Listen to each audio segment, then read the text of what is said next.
Mary had a little man. The fault. We believe that all men are created equal. To the magnificent mosaic that is America. From radio beacon to radio beacon. I have a dream today. Change has come to America. Believe me. Knock, knock. Who's there? It's a figment of your imagination. Randi Rhodes Show. Turn up your mind. Cancel culture has turned on the holiday. The Huffington Post seriously suggesting Americans skip spending time with family, instead forgoing travel to save our planet. Here to react, comedian Michael Loftus. Michael, great to see you as always. Let's put on a screen the title of this article. It is called The Environmental Impact of Your Thanksgiving Dinner. And here's what they want to get rid of. Cue full screen. They want to take turkey out of the turkey dinner because of your carbon footprint. Cut down on travel for both yourself and your food. I'm often interested in my food's travel. And pare down the endless sides and apps. Leave that up there for a brief moment. Thank you, Brett. They spelled pare down wrong on their faux reporting about how we want to cancel Thanksgiving. It's not P-A-I-R. That would be a pair of shoes. A pair of pears would be P-A-I-R-P-E-A-R-S, but to pare down is P-A-R-E. They can't even spell over there at the fake news. They don't even try. It's just so unbelievable to me. Oh, my God. And then Idiot Boy was on the stage last night here in Florida. This is my old neighborhood, Sunrise, Florida. I used to live there. There's a big BB&T center over there. And he went on the stage and ranted for, I don't know, an hour and a half. It was bizarre. It was weird. He talked about his beautiful chest. He talked about we want to change Thanksgiving. It was very vague, though. It was secondhand, not direct information from any liberal. It was very vague. He didn't specify. What did we want to change the name to? He said we wanted to change Thanksgiving to some other name, but he won't identify the name or the wrongdoers. What is he talking about? Some people say. He always does this. He makes these vague promises like some people, they want to do something that nobody wants to do, and still he manages not to keep his promises. I can't figure out what this man's audience is, really. Why do people stand there and celebrate stuff or applaud stuff or not in agreement with stuff that the dear leader says is happening when clearly it's not happening? Not happening. I don't even understand. So how do we survive this? And by this, I don't mean the administration. I mean Thanksgiving. How? How do we do it? Well, you remember the good old days when we used to fight about other stuff? Anybody remember before every Thanksgiving was a political food fight? Does everybody remember all the really normal stuff we used to fight about? I suggest I read all these columns, okay? I put them in the homework so you could see what I read this morning. This is supposed to be helpful advice on how to avoid the political food fight at Thanksgiving dinner with your Trumpanzee friends or your Trumper grandpa or your World War II dad who still thinks that, fascism is not here. I don't know. And they said, be kind to the Trumpanzee, pet the Trumpanzee, I guess is what they're saying. Remember that the Pilgrims had a friendly dinner with the Indians and that the Pilgrims eventually took all their land anyway. Concentrate on the small picture, not the big picture. That was one of them. Be very, very kind. Try. One of the columns, the Washington Post column, suggested that we discuss Martin Scorsese's attack on Marvel superhero movies. Now, I know my share of comic book freaks, and frankly, some of them are scarier than Trumpers. So I would be careful with that. Instead, if you wanted to go down the Martin Scorsese road, watch The Irishman. It's streaming on Netflix as of this moment. I am super excited to cook to that tonight. And then I'll have to watch it again because, I got stuff to do, like stuffing. I got things I need to pre-make ahead, but I'm going to have The Irishman on in the background. So that was one of my things. But why can't we fight over the things we used to fight about? That's what, I mean, you know, when I was growing up, the fights at the Thanksgiving table had to do with my parenting. Do you know what I mean? It was like a full frontal attack on whether or not I was too permissive or whether or not we give trophies for even trying, even if you lose, you know, second place. Well, here's a participation trophy. Remember those good fights? You remember those? You remember those? Why not fight about that? Why not fight about the thing that I always like to fight about? Nobody helped me. I'm doing this all by myself. You were not in the kitchen. You wouldn't even take out the garbage. I emptied the dishwasher 4 times already. 4 times. Where were you? You know, can't we fight about the things we used to fight about, like your husband's degenerate, habit with fantasy football that's out of control? Where my parents used to fight about my father watching football all day Sunday. All day Sunday. Now you got Thursday night football. You got Saturday night football. You got Sunday night. And now they got to watch every game because they got a player from every team on their fantasy football team. So, I mean, why not argue about the modern version of that fight? Just for those of you who are, shut up, boomer. Yeah. For those of you who think that about me, I got to tell you the modern version of that is red zone for people with ADD. Discuss. That channel freaks me out, man. That is like, and Howard has ADD and he loves red zone. So have that fight, for God's sake. I mean, we used to fight about, normal things like those boys that he's hanging out with. Your son is hanging out with a bunch of degenerates. They're all smoking the funny marijuana. Can't we fight about, your kid's drug use? Can't we do that? What is wrong? Why? Hey, fight about your in-laws' taste. That's always a real showstopper. They have mirrors all over that place. Who needs a mirror in the bathroom? Like that. You know what I mean? Or here's my favorite argument that ever was conceived in the history of arguments. Ready? Money!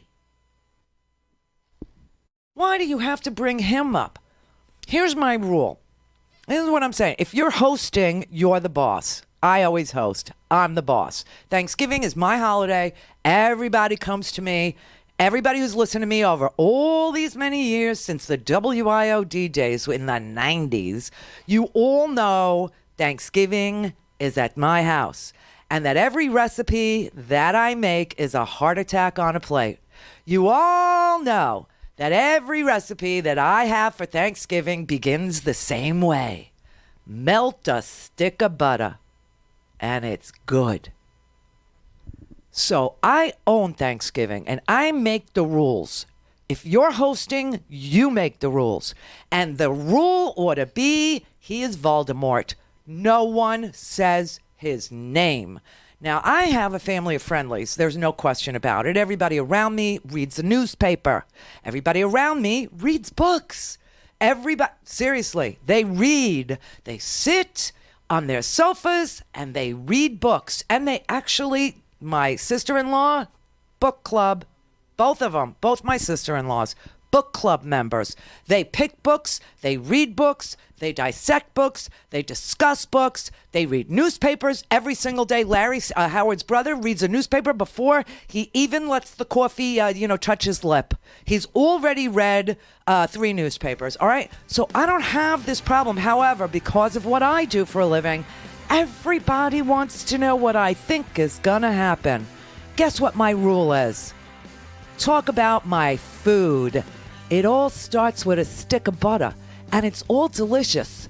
And if you survive it, if you don't have a heart attack, woohoo, you made it through another year with me. I don't need to talk about politics at my Thanksgiving. Let's talk about your son. Let's talk about money. Let's talk about fantasy football and how bizarre that whole thing got. I'm serious. That's my rule. Be very, very... Either that, or hide the freaking knives, people. Hide them. And if you're serving alcohol, hide the guns. all things Randy at randyrhodes.com. Go for launch. Speaking truth to power, the Randi Rhodes Show. As we gather together for Thanksgiving, you know, some people want to change the name Thanksgiving. Nobody wants to. They don't want to use the term Thanksgiving. Nobody wants that. And that was true also. That's not true. With Christmas, but now Not everybody's even that. using Christmas again. But now we're Except going to for have to do Jews. a little work on Thanksgiving. People have different ideas why it shouldn't be called Thanksgiving, but everybody in this room I know loves the name Thanksgiving, and we're not changing it. I don't think there's a huge push to change the name of Thanksgiving, is there? Well, Why? you know, I think it was in 2015, there was a rumor that Barack Obama wanted to change the name of Thanksgiving, but that was debunked. So perhaps what he's talking about is just all these stories about your carbon footprint and the amount of energy you use to travel over the river and through the woods to grandmother's house, you know. Well, you could Skype her and not even show up at all. Just FaceTime her. Right, just keep it. Grandma wants to see you. Oh, really? She wants to go like that. Not if it's going to hurt the environment. Growing up, you're such a big boy. Mostly Italians do that. Italians grab the cheek and twist. I think that is universal grandma. Is it? Okay. Yeah, grandma language. That was a debunk, a douchey debunk is what that was, of their beloved leader. That's because nobody wants to get rid of Thanksgiving. Nobody wants to rename Thanksgiving, except for maybe some Trumpers who want to call it Thank Trump Day or something like that. Or Trump. I mean, I have no idea why he makes this crap up. And it's always some people want to, and it's not true. None of it is true. And then he says, true. You know, like that. It is so bizarre what he does. It's just so crazy. I mean, look, I will say, I hear if you're listening if you're listening on Free Speech TV, this isn't something you heard. But if you're listening on some of the other platforms that we appear on, you heard Jim Hightower's report on factory turkey farming, and it's very brutal. It's very ugly. It's it almost makes you want to be a vegetarian, or a vegetarian. I don't know, whatever floats your boat. But I will say it had an effect on me. Okay. I was going to reach for the giant 23-pound butterball, the factory farmed, thing. And, I didn't. I went and bought a family farm organic turkey this year. We'll see if it's, fabulous. I brined. Should be delish. It's brining right now. He's in a big, giant bucket with no head. And it is brutal. You know what they do? They take the turkey's neck and they shove it in his body. I mean, it's like, Tower of London stuff. But hey, I'm a meat eater, and I know, I will say this. No plastic cups ever, Christina. I got emails yesterday because I was reading my to-do list, and I was jotting down as I was doing the show. I was thinking, oh, rosemary, I forgot that, and I read you my little, fill-in shopping list, and on my list, I even said for some reason there's plastic cups, so Jessica put it on there. So it was a learning moment. It was a teaching moment. See, these are the normal fights you could have. I am not buying plastic cups. They don't biodegrade. Well, you like paper bags, and all you ever do is put your groceries in them and throw them away. Yes, but they're recyclable. Yes, but not really. Do you know what I mean? And you print out paper, you deforest all of North Carolina every day. How are you going to fight about the normal things, for God's sake? There is a really dire UN report out about climate change. Oh, my God. I don't even want to get into it before the holidays. But I will say, if you're traveling tonight, do it today, not tonight. Wait, and if you're going to do tonight, you're going to probably end up waiting till tomorrow because storm in the east, storm in the west. Now, we're down here. You know what the temperature is today to get you in the real Thanksgiving mood? To eat a whole lot of carbs? It's 87 degrees. This is wrong. It's November. So I know a lot of you go, yeah, it's freezing. Where's the global warming? Right here on my freaking head. It is so hot. I can't even stand it. But be very careful traveling. I just wanted to get that out of the way. But this rally last night that he had here, I mean, what does he think? Does he? And what are the people? See, now I'm past the point of worrying about him and what he says and what he's going to say and the lies he tells, because there's just too many, and he's going to do it. And his entire legacy is going to be that he was liar in chief. That's what everybody is going to remember this man for. That and for doing nothing. for doing absolutely nothing but protecting himself, enriching himself, his children enriching themselves, emoluments, violating the Constitution, 8 ways to Sunday. That's all he's ever. But, I mean, the people at the rallies, they're the ones that freak me out. And some of them are friends of my kids. These are the kids that grew up in my house. And I just don't understand how they went to the rally last night. And I thought they were going as a goof. No, they loved it. They loved it. They and they're like, well, somebody's got to protect him. I'm like, from what? From some people. From some people? Are you freaking kidding me? Well, that's what he says. Some people are after him. Some people. Well, who are these people? Some. It was very bizarre last night. I mean, he was railing about his magnificent chest. No, I'm not kidding. He actually was talking about his physique, his giant, misshapen, fatty 70-something-year-old physique. Now, it's fine to be over 70 and it's fine to be overweight and all of that. I mean, no judgy here, but to then say what is obviously not true, that if you took off your shirt, they would want to see your magnificent buff chest. He also said in this rally last night that he had seen our governor, Rick DeSantis's chest. He actually said this. He said he thought that Rick DeSantis was fat. No, I'm not kidding. This is crazy. I mean, like I said, the old fights, like when your mom's overweight and she's criticizing your weight, that's always, the death of irony for me. And a great fight to have.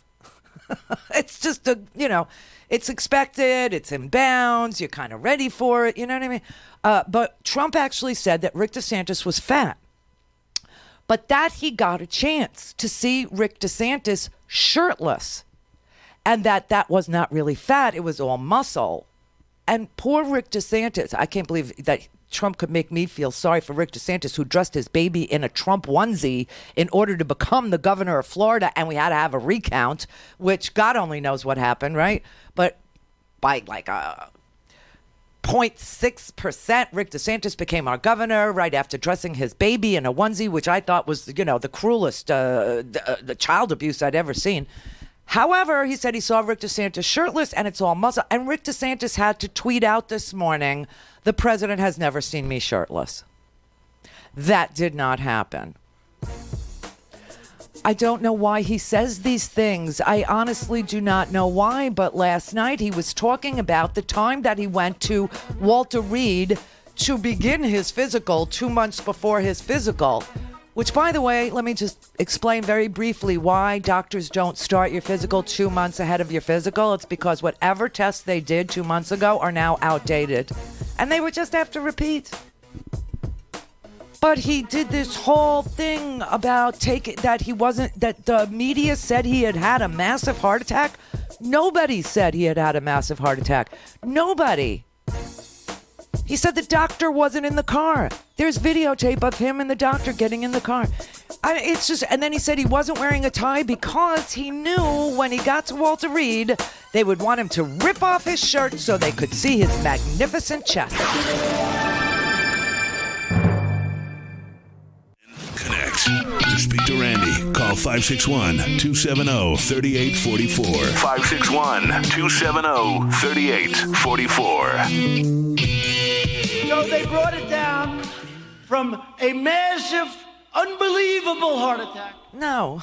It's very dangerous for them to do because the world, believe it or not, the rest of the world and the leaders like and respect your president. No. We don't want to hear this, and I like them. It's very sad. So then instead they brought it down a notch. They said he went into the hospital. And it's true, I didn't wear a tie. Why would I wear a tie? If the first thing they do is say, take off your shirt, sir, and show us that gorgeous chest. We want to see it. We've never seen a chest quite like it. What world does he operate in? What world? What mirror? He must have funhouse mirrors in Mar-a-Lago. I mean, honestly, he must have those mirrors that, elongate and make you tall and thin and, I don't know, young or something like that. I don't know what he sees. He calls Adam Schiff a pencil neck. Can I just say his neck has a built-in vagina? I don't know what that is. What is that? And why is he criticizing this is like when your mother is overweight and criticizing your weight. It's the height of hypocrisy. Irony is like dead. It's literally dead. You want to hear ironic? Okay, this is amazing.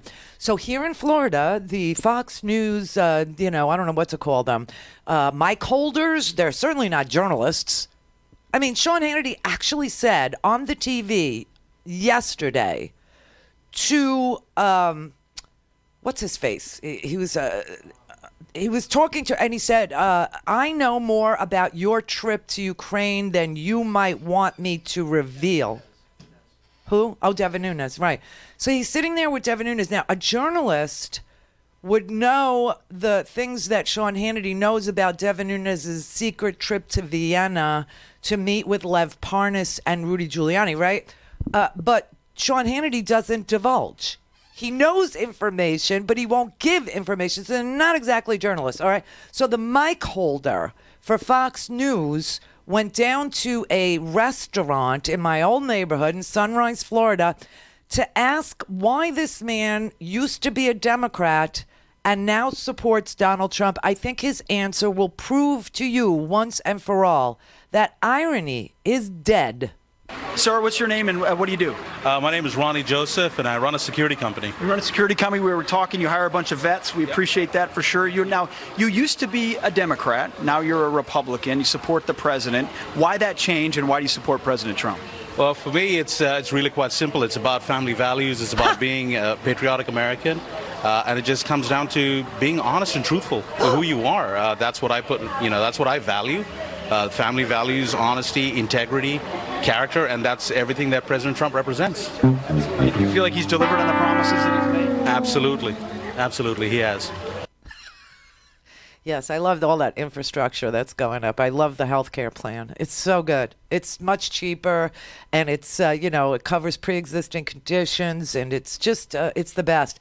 And I love the increase in the federal increase in the minimum wage. We're all making $15 an hour. I mean, it's so but this man actually cited family values. This is a baby daddy of 5 children by 3 different women, okay, and honesty and truth-telling. This is what is important to him. I mean, what world are these people in? What world? I mean, he stood on a stage last night and lied for an hour and a half. The president of Ukraine declared that there was no pressure put on me. Now, he's the only one that matters. There was no pressure. He said it all different ways. There was no pressure. He said it once. They don't even know what they're talking about. In a hostage video. It's a scam. It's a hoax. The Ukrainian foreign minister stated, and I quote, Ambassador Sondland did not tell us, and certainly did not tell me, about a connection between the assistance and the investigations. Never told him. I have never had a direct link between investigations and security assistance. You've testified that the White House meeting that President Zelensky desperately wanted, and that was very important to President Zelensky, was it not? Absolutely. You've testified that that meeting was a quid pro quo for what the president wanted, these 2 investigations. Is that right? Correct. And that everybody knew it? Correct. Now, that White House meeting was going to be an official meeting between the 2 presidents, correct? Presumably. It would be an Oval Office meeting, hopefully? A working meeting, yes. A working meeting. So an official act, correct? And in order to perform that official act, Donald Trump wanted these 2 investigations that would help his reelection campaign, correct? I can't characterize why he wanted them. All I can tell you is this is what we heard from Mr. Giuliani. But he had to get those 2 investigations if that official act was going to take place, correct? He had to announce the investigations. Oh, my he God. didn't actually have to do them, as I understood it. Okay. Oh, my President Zelensky God. had to announce the 2 investigations the president wanted, make a public announcement, correct? Correct. And those were of great value to the president. He was quite insistent upon them, and his attorney was insistent upon them? I don't want to characterize whether they are value or not value. Again, through Mr. Giuliani, we were led to believe that that's what he wanted. Well, and you said that Mr. Giuliani was acting at the president's demand, correct? Right. Yes. Okay. Here is Donald Trump on Bill O'Reilly's show yesterday.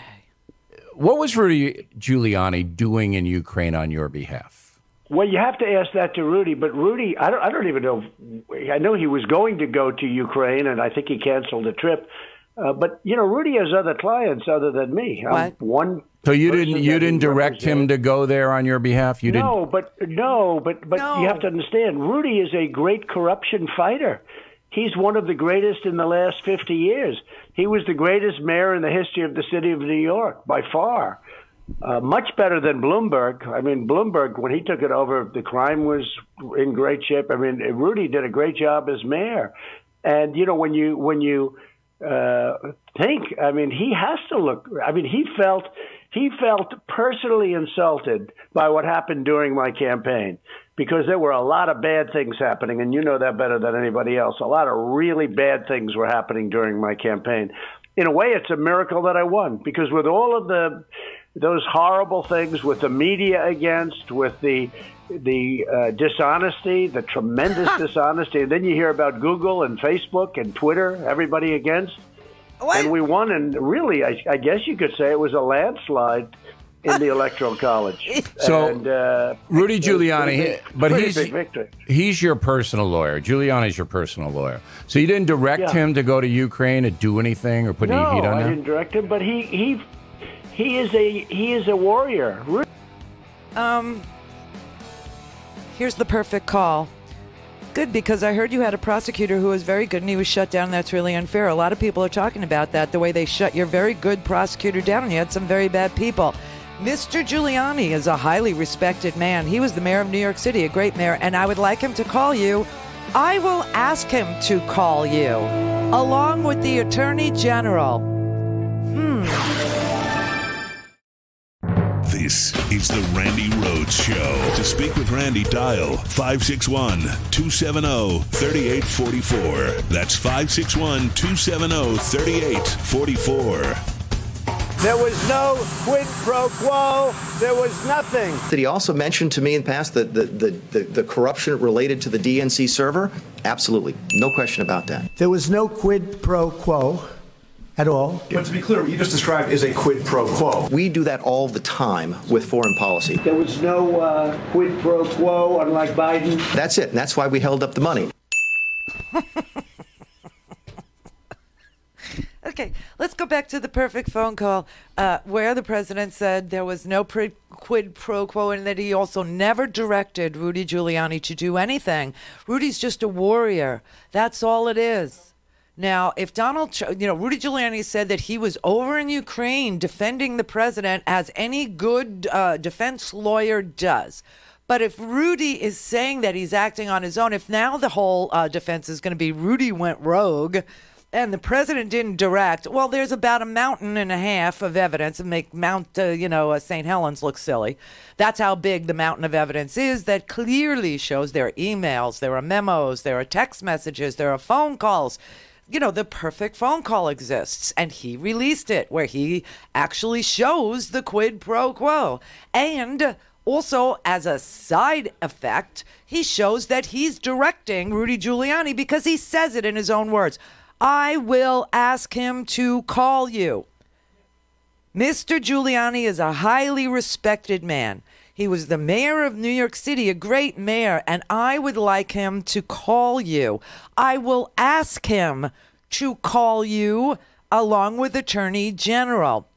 Rudy very much knows what's happening, and he is a very capable guy. If you could speak to him, that would be great. The former ambassador from the United States, the woman, was bad news.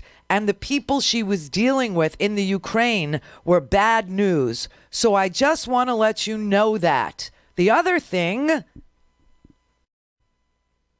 there's a lot of talk about Biden's son, that Biden stopped the prosecution, and a lot of people want to find out about that. So whatever you can do with the Attorney General would be great. The Ukrainian President Zelensky says to Donald Trump, don't worry, any prosecutor that comes in is going to be 100% mine. But he also asked the president, he said, I would kindly ask you, this is Zelensky, I would kindly ask you if you have any information that you can provide to us. It would be very helpful for the investigation to make sure that we administer justice in our country with regard to the ambassador to the United States from Ukraine. As far as I recall, her name was Ivanovich. We now know it's Yovanovitch. And then he says, it's great that you were the first one who told me that she was a bad ambassador. And Trump says, well, she's going to go through some things. I will have Mr. Giuliani give you a call, and I'm also going to have Attorney General Barr call you, and we will get to the bottom of it. Okay, now he's lying. What was Rudy Giuliani doing in Ukraine on your behalf? Well, you have to ask that to Rudy. But Oops. Rudy, I don't even know. I know he was going to go to Ukraine, and I think he canceled the trip. But you know, Rudy has other clients other than me. I'm one. So you didn't direct him to go there on your behalf. You no, didn't. but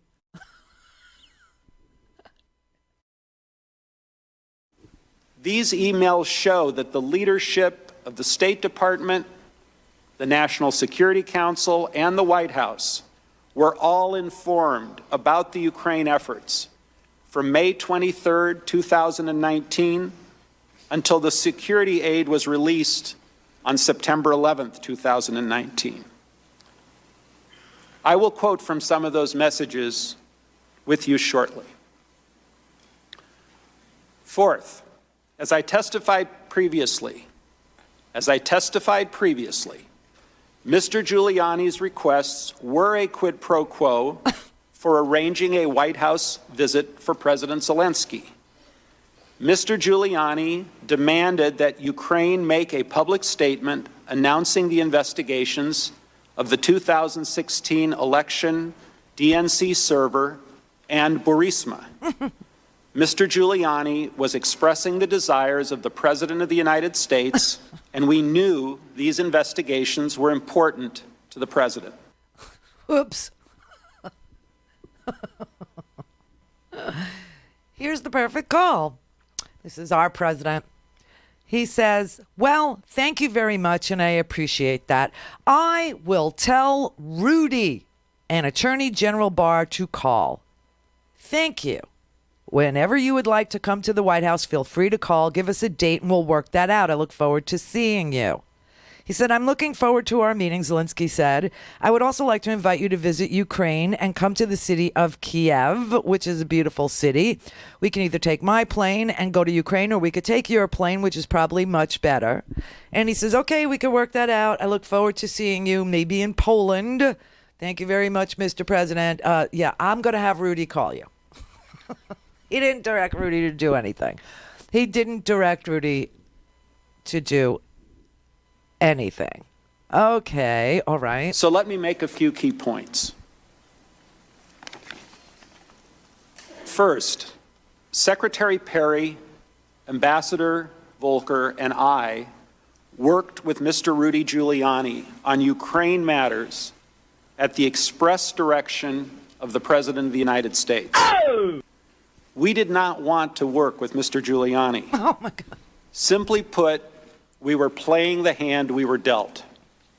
We all understood that if we refused to work with Mr. Giuliani, we would lose a very important opportunity to cement relations between the United States and Ukraine.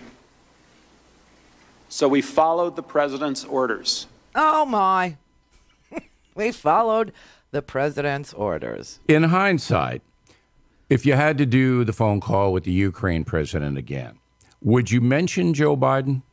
Well, it was mentioned just as very unimportantly, and as you know, Joe Biden's son became rich as soon as Joe Biden became vice president. And in my way of thinking, that's totally corrupt. And the press, this is what I talk about the media. They don't want to cover it. Every Republican is shaking their head. They can't believe it. I have the highest rating ever in the history of the Republican Party, 95% approval. Ronald Reagan was at 87%. He was second.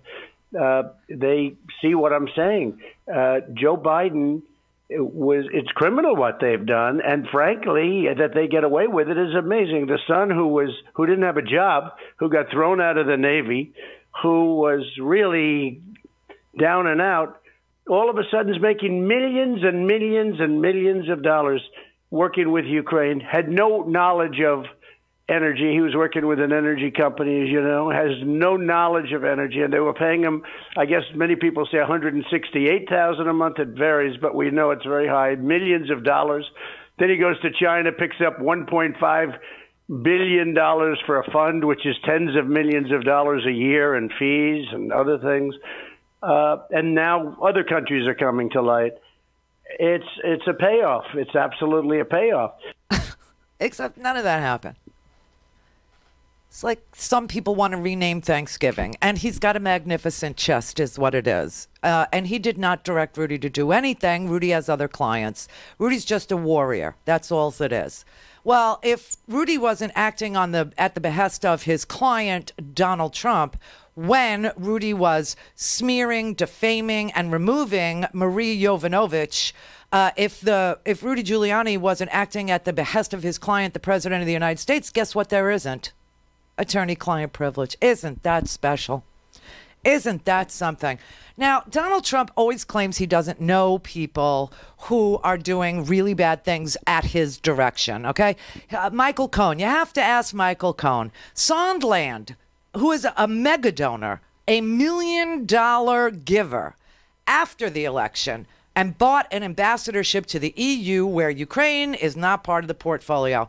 He doesn't know Sondland. He says he doesn't know him. He never really spoke to him. Sondland testified that he had spoken to the president at least 20 times. I mean, all these people that Donald Trump doesn't know. It's just, there are emails, there are documents, there's the perfect call. There's, Mike Pence going to Poland instead of Donald Trump. There's Bolton, who is tweeting out, "We're being attacked from within, and I know what's going on in our national security. Danger, danger, Will Robertson." But he won't testify. He's such a lion sack. But his supporters are so blinded by the right that they sit there and say that the thing they admire most about Donald Trump is his honesty. His honesty and his family values. We are literally in an alternative universe.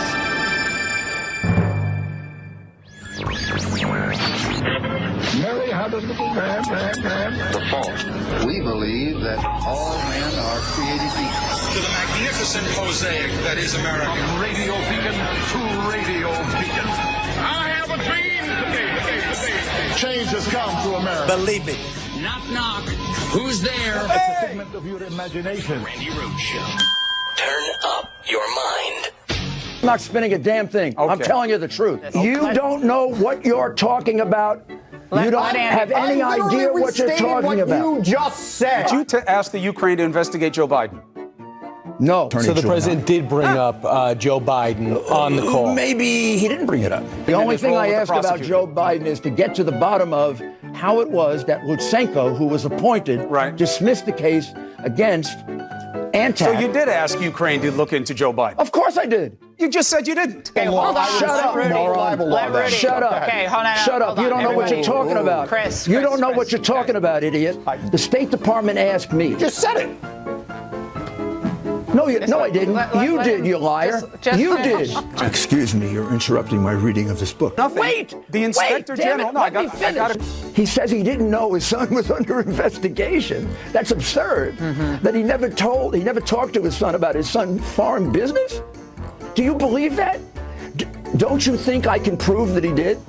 You think I'm stupid? I want to move the conversation along because a lot of other stuff is out there. Because he's a Democrat. President of the Ukraine says, I wasn't pressured. End of case. I know. Over. Mr. Mayor, can I ask you, did you read the transcript?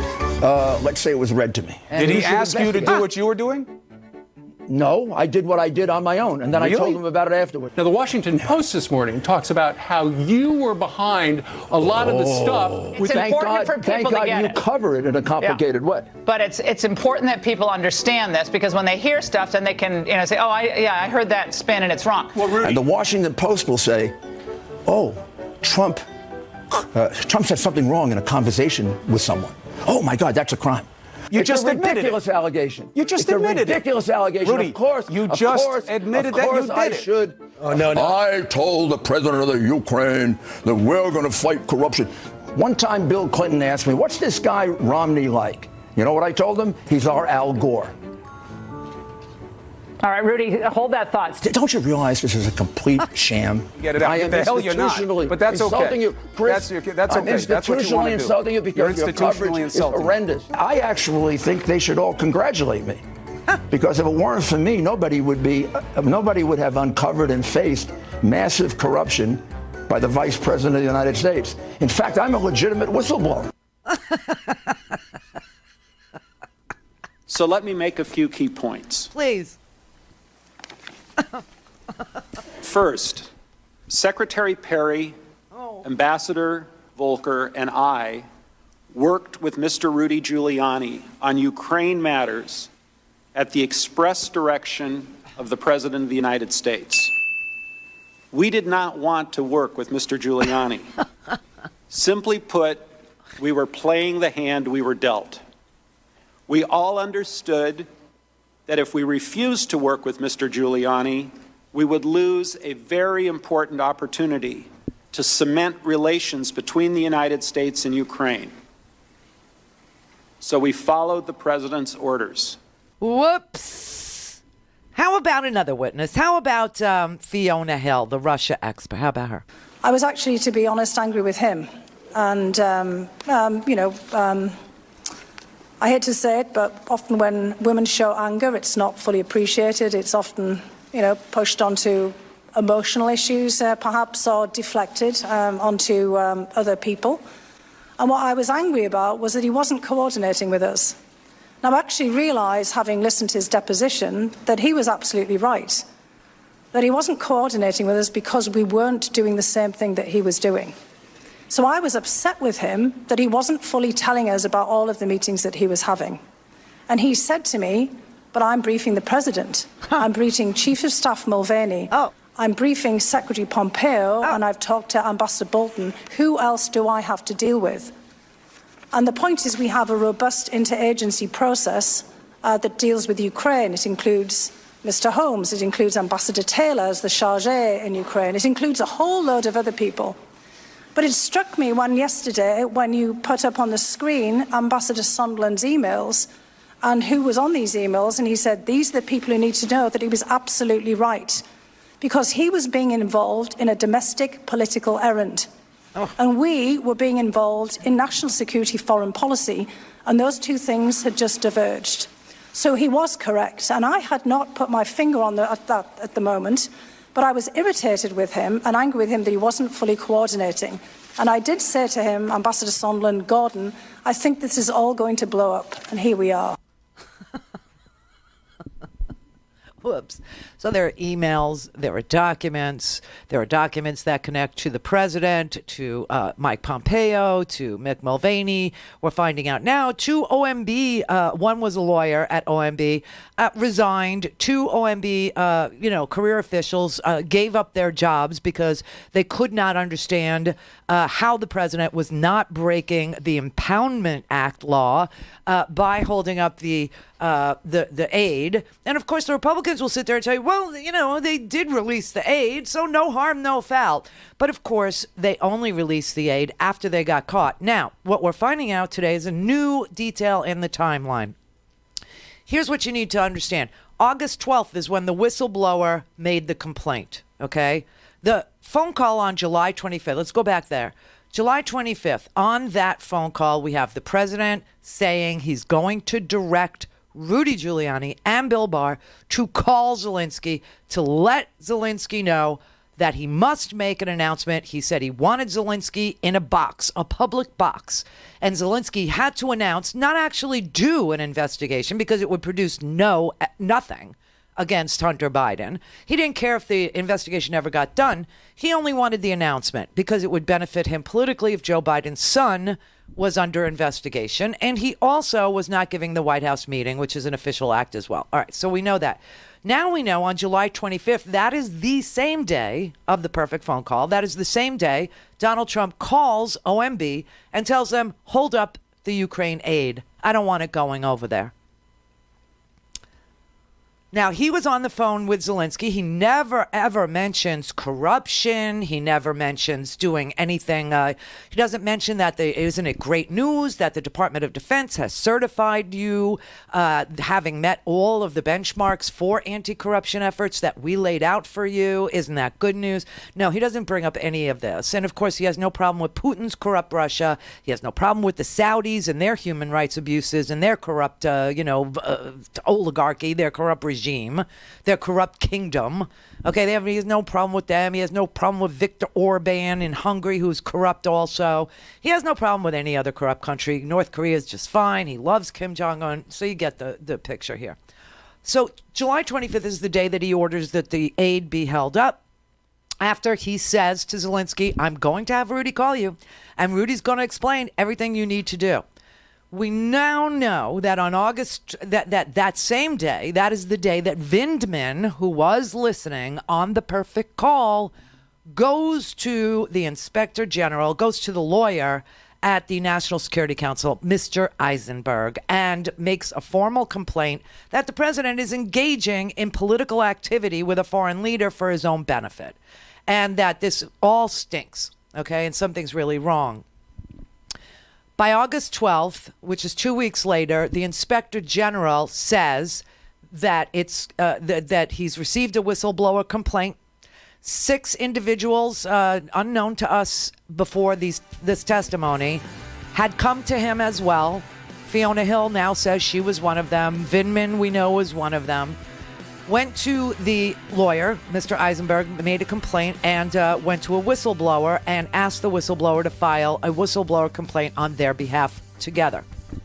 August 12th, the Inspector General of the intelligence community declares that whistleblower complaint urgent and credible, and now we know why, because we got the testimony.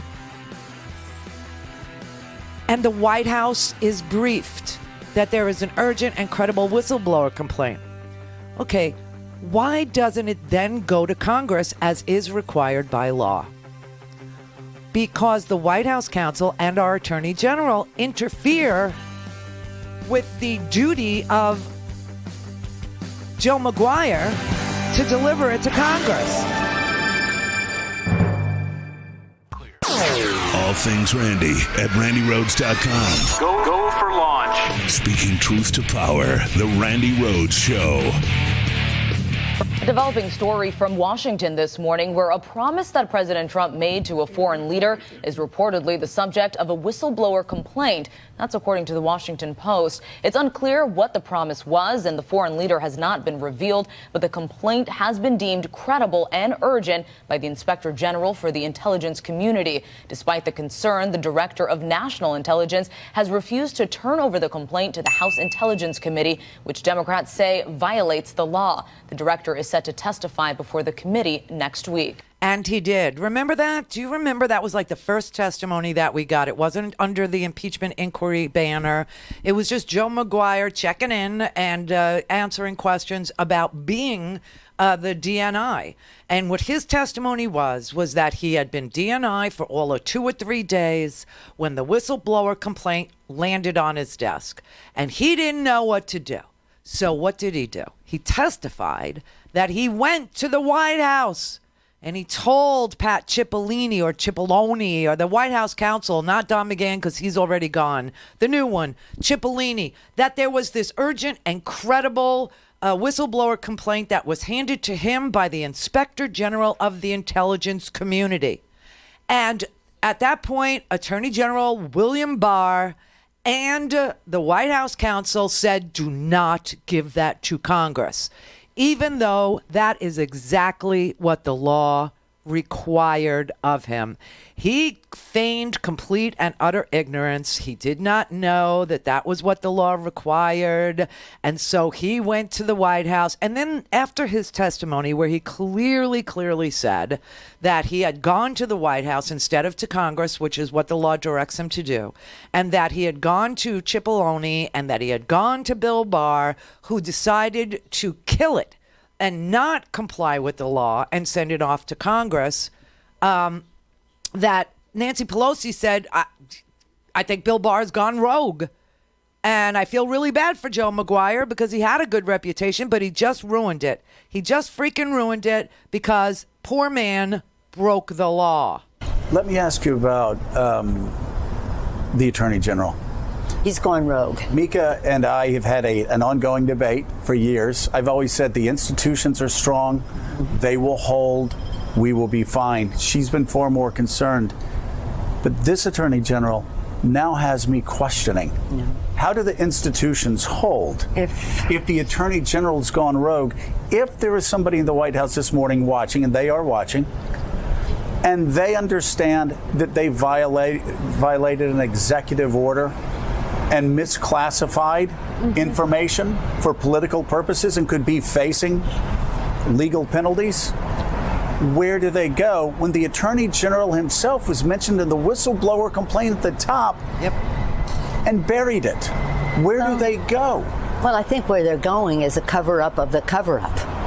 And that's really very sad for them. And that to have a Justice Department go so rogue, well, they have been for a while. Right. And now it just makes matters worse.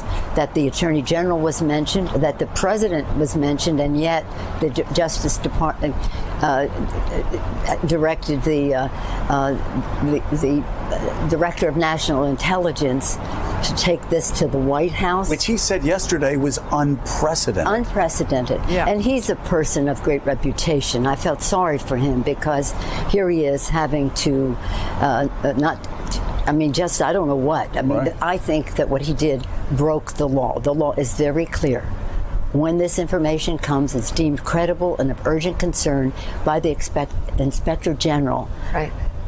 The Director of National Intelligence shall convey the information to Congress. Now, this is my wheelhouse, as I said to the President. 25 years of experience in intelligence, a long time ago, starting as a member, being the ranking member, being Gang of Four, even before I was in the leadership. I was there when we wrote the whistleblower laws. I was there when we wrote the law establishing the Office of Director of National Intelligence. That's only since 2004.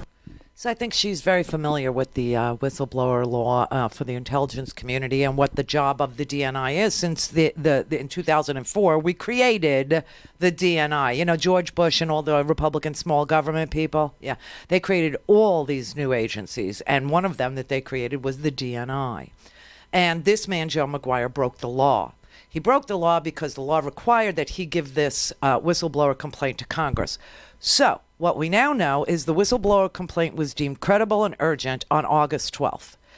Donald Trump was still holding the aid to Ukraine and not complying with, the White House meeting that he was promising to Zelensky, but only in exchange for Zelensky going on CNN and sitting down with Fareed Zakaria and saying there's an investigation open on the Bidens, and then he could get his White House visit while this man is, in a country that is under attack by Russia for real. Okay, 13,000 dead people all around him. So the Republicans argue, well, the aid was released on September 11th, and the Democrats have said we didn't get the whistleblower complaint until September 9th. And 2 days later, he released the aid. But now we know on August 12th there was a whistleblower complaint, and that Joe Maguire's testimony was so important to all this that everybody forgot about Joe Maguire's testimony, except for me, where Joe Maguire went to Congress and told Congress he didn't know what to do, so he went to the White House, and the White House sat on the whistleblower complaint, broke the law from August 12th to September 9th. And finally, on September 9th, they realized that they had to turn this over to Congress. That's when Congress knew. And as soon as Donald Trump understood that Congress was now briefed on what he was doing, he started screaming at people on the phone, no quid pro quo, no quid pro quo, uneven asked. Sondland says he asked Donald Trump an open-ended question on September 9th, and he said, well, what do you want from Ukraine? And that's when he started screaming, no quid pro quo, no quid. He didn't ask him, do you want a quid pro? He said, what do you want from them? And that's when Donald Trump started telling people on the television, no quid, and I released the aid and all that. And it's because the Attorney General and the White House counsel couldn't keep it from Congress any longer. And as soon as Congress was briefed almost a month later that there was a whistleblower complaint, which, by the way, remember, back on the day of the perfect call, this is when Vindman went to the lawyer. Fiona Hill also went to the lawyer. People around Marie Yovanovitch went to lawyers because they knew Giuliani was smearing her to get her out of the way, to make Ukraine safe for corruption by these two guys, Parnas and Fruman, who were indicted, who wanted to be on the board of Gazprom. Naftogaz. But that's why there's a big gap. Because the White House tried to squash, quash, whatever you want to do, kill the whistleblower complaint. And it made its way over to the House Intelligence Committee. And as soon as the president understood, oh, God, Adam Schiff has it, release the aid, and start screaming, no quid pro quo, because he got caught. But they thought they had a handle on it at the White House. They were just going to sit on it.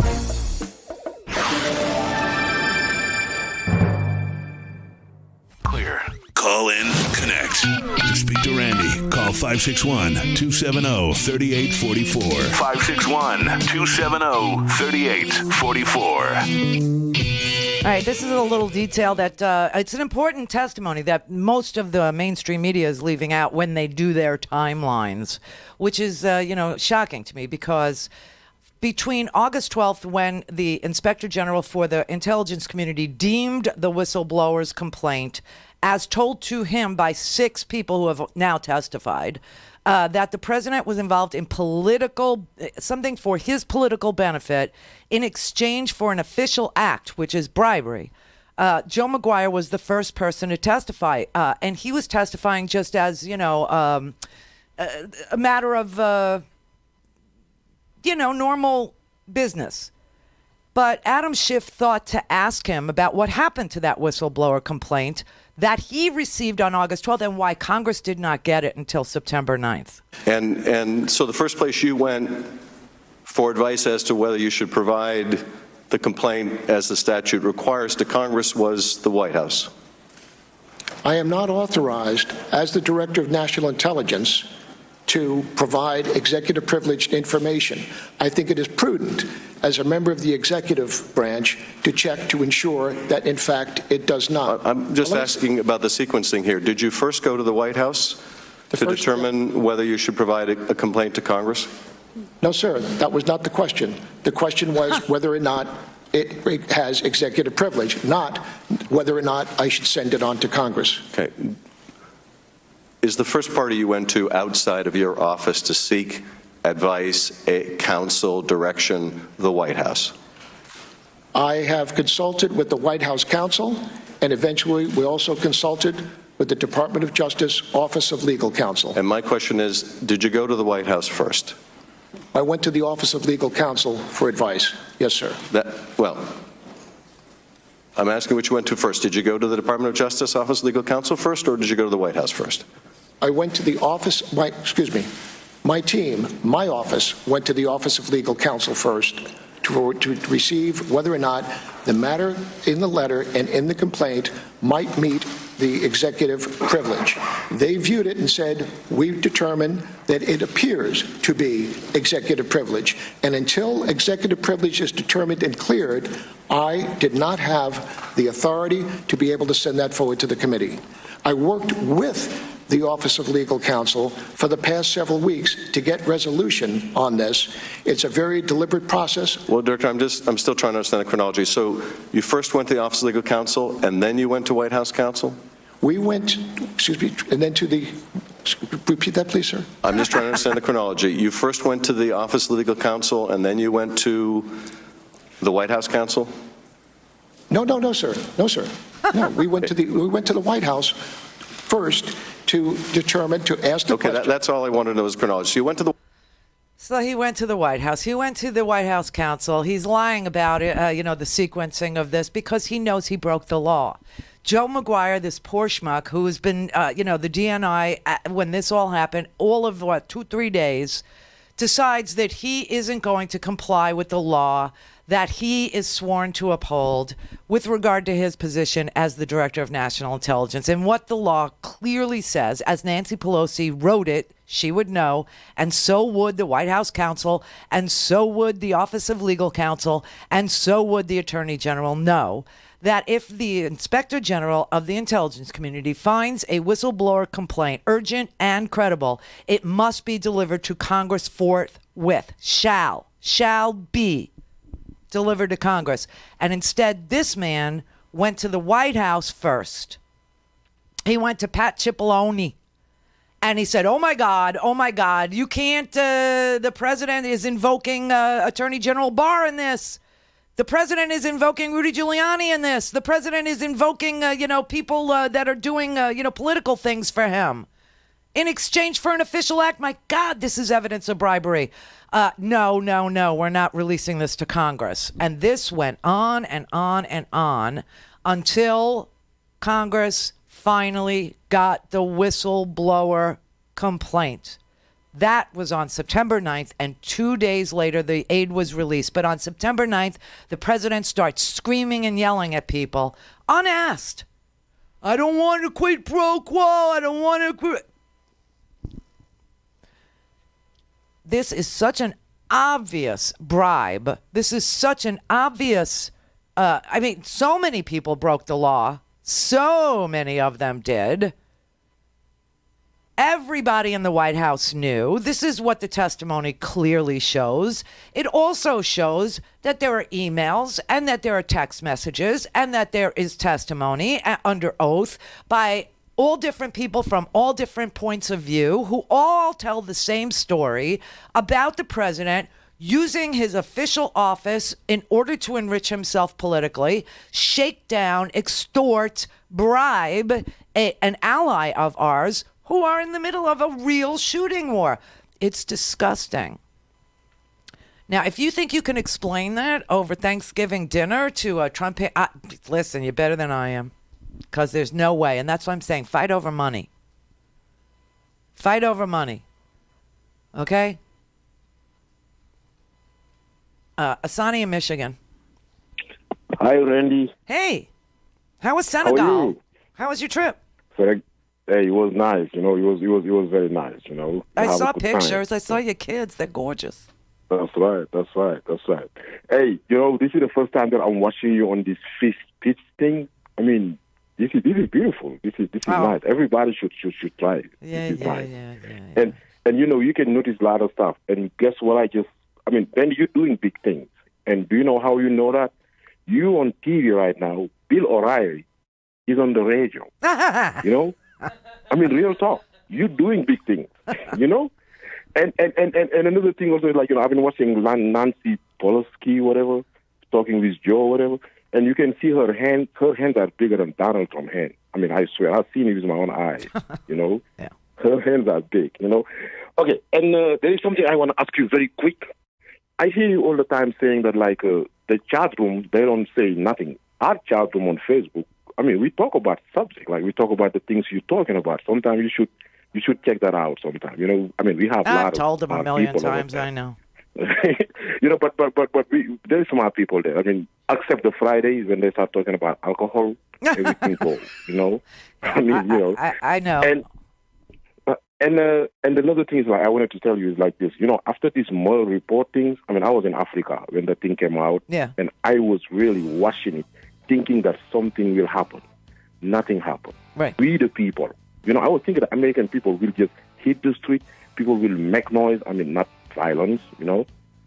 But nothing happened. I mean, I was so upset, Randy. I was in Senegal. I was so upset. I just went outside, tried to look for somebody to fight with. Because nobody wanted to fight. Right. They want to fight me. You know, it's crazy. And another thing, like, I think, I mean, you have so many people listening to you. I think you should start preparing us about what's coming. In case of... If they don't... If the Republicans protect him in the Senate, you mean, and won't remove him? Yes, in a way. If that happens, so then, I'll tell you what's going to happen. Then we're going to have an election, and people are going to show up in droves, and they're going to be very enthusiastic about getting him out of office.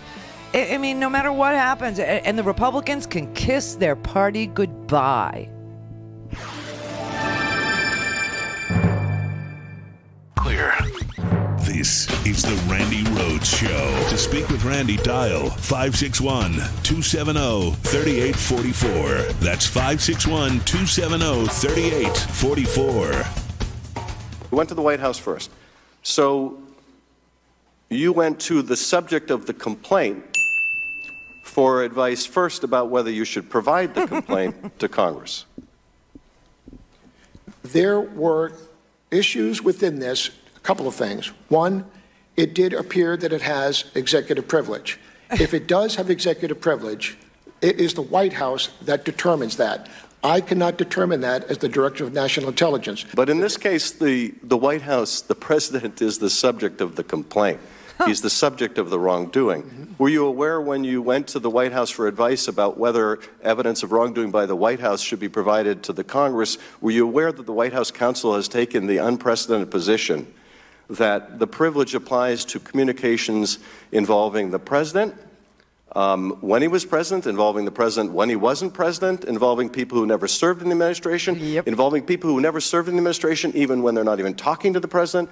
Were you aware that that is the unprecedented position of the White House you went to for advice about whether you should turn over a complaint involving the White House? Mr. Chairman, as I said in my opening statement, I believe that everything here in this matter is totally unprecedented. And that is why my former directors of national intelligence forwarded them to you, whether or not it met urgent concern or whether it was serious. This was different. And to me, it just seemed prudent to be able to check and ensure as a member of the executive branch before I sent it forward. Oh, man, the guy broke the law. It's a shame. He's only been DNI for like 3 minutes, and his career is over because everything Trump touches dies. And we said this a long time ago. We told you that serving Donald Trump is serving the devil. The devil's going to get his due. And he takes it on the installment plan. And now Rudy's about to experience the death of him, of his reputation, his ability to make a living. Everybody around Donald Trump. Pompeo is about to go down. The only thing Pompeo can hope to do is to run against Chris Kobach and primary Chris Kobach in Kansas and hope to God that for the first time since 1930, Kansas doesn't say, F this, we're going with a Democrat. These two are filthy. These two are dirty. We don't want that here in nice, clean Kansas. And everybody in Kansas is going to wake up and they're going to say, you and your little dog too, and there's no place like home, and this isn't Kansas anymore. And it could happen that since 1930, we'll get, we haven't had a Democratic, senator from Kansas. Do you know that? And so that could happen. That could happen if Pompeo flees, he flees the interview and goes to Kansas and tries to run for the Senate. And of course, Donald Trump won't know him either. He won't know him. He won't know Mick Mulvaney. He says he doesn't know Lev Parnas. He says he doesn't know Igor Fruman. He says Rudy's not acting, he didn't direct Rudy to do anything. If you want to know what Michael Cohen was doing, you have to ask Michael Cohen, because I don't know. I mean, this is the familiar pattern. This is the same repetitive this is just, he's a pathological liar, and that's the best case scenario. Worst case scenario is he's a neurological disaster, I mean, honestly, this is just so unbelievable because the testimony is everyone at the White House was in on this, every single body. And that includes the OLC, and that includes Bill Barr, and that includes Pat Cipollone, and that includes Mick Mulvaney, and that includes Mike Pompeo, and that includes Vice President Pence. All of them knew that the president was shaking down a guy for his own political benefit. He didn't even really want an investigation into the Bidens. He just wanted Zelensky to say he was investigating the Bidens because that would help Donald Trump in an election against Joe Biden. And by the way, Joe Biden is still getting the lion's share of the Democratic primary voters' votes. He's at 28%. I will tell you who's left in the Democratic primary that's still viable. Biden, followed by Bernie Sanders, Elizabeth Warren, and Pete Buttigieg. Those are the only 4 candidates that are in double digits. And so Biden's ahead of the pack by 28%. And the next 3 vote getters are, in the teens, which is fine. But Donald Trump knows who he needs to dirty up, and that's what he was doing. That's what he was doing. And anybody who tells the truth tells it to you. So one of the Republicans' defenses that they have been using for weeks now is that the president decided to release all of those millions of dollars to Ukraine only after people determined that Ukraine was no longer corrupt. Nope, that wasn't the rationale. It was only after he was briefed about the whistleblower complaint and knowing about the congressional investigation. Here's how the New York Times puts it. President Trump had already been briefed on a whistleblower's complaint about his dealings with Ukraine when he unfroze military aid for the country in September, according to 2 people familiar with the matter. Lawyers from the White House counsel's office told Mr. Trump in late August about the complaint, explaining that they were trying to determine whether they were legally required to give it to Congress, the people said. Does that change the equation in the Senate? It adds additional evidence. It empowers further the case against the president. It confirms the evidence coming from the president's own mouth. Yeah. Really, it's still the July 25th conversation about doing us a favor in return for the aid, soliciting a bribe, in a sense. And what this report shows very, very importantly is the president decided to release the aid when he knew his cover was blown. Mm-hmm. He was caught. Mm-hmm. And he wanted, in effect, to concoct an additional alibi or cover. Do you think that changes some of your Republican colleagues' talking points about this? My Republican colleagues are continuing, sadly, very unfortunately, to defend the president. And now they're defending him with these crazy conspiracy theories about Ukraine hacking into the Democratic campaign or in some way interfering with the election rather than Russia. That's a conspiracy theory that has not only been completely debunked, it's also dangerous to our national security because it gives Putin cover. Right. Now, if you want it even quicker and more simply, here you go. When you strip away everything, what we have learned over the past month is one thing, which is for the first time in American history, an American president has used taxpayer dollars to persuade, bribe, extort another president for information that will help him get reelected.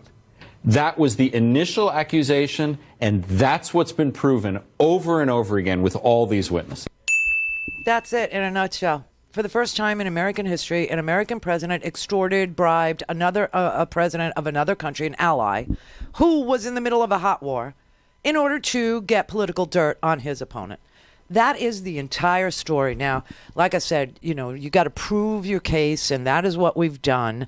That is what we've done because we got witness testimony. That is what we've done because, idiot boy Joe McGuire did not know what to do or was going to cover for the president or thought because he got to be DNI, he should be loyal to the president and not to the democracy, the republic. I have no idea what was in his head, except that he went to the subject of the investigation to ask the subject of the investigation if they wanted to turn over the complaint against them to Congress. which is required by law. So many people broke the law here. So many people. And just to bring it full circle, here's what the president is now saying. This is the new thing, right? The president just a short time ago. Oh, sorry, this one. What was Rudy Giuliani doing in Ukraine on your behalf? Well, you have to ask that to Rudy, but Rudy, I don't even know. I know he was going to go to Ukraine, and I think he canceled the trip. But you know, Rudy has other clients other than me. I'm one. So you didn't direct him to go there on your behalf? You didn't? No, but yeah, he did. And that is what everybody testified to, that they didn't even want to work with Rudy Giuliani, but that the president ordered them to, and that the president directed Rudy to do these things, and that the president and Pompeo and Mulvaney and everybody else, Vice President Pence, they all knew. Everybody knew. Everybody. This is a no-brainer, and this is why they moved ahead with impeachment on this particular law-breaking. Now, remember, the Mueller report clearly demonstrated two things. Russia hacked. Donald Trump welcomed it. He was excited about it. They were coordinating, we know this through Roger Stone's trial, with WikiLeaks for a release of those stolen documents on their timetable, on the Trump campaign's timetable. And that when there was a counterintelligence investigation launched because it was obvious Russia was hacking, not only did Donald Trump try to cover it up, but he obstructed justice, asked people to lie, witness tampered 10 separate times. Happy Thanksgiving. Don't fight.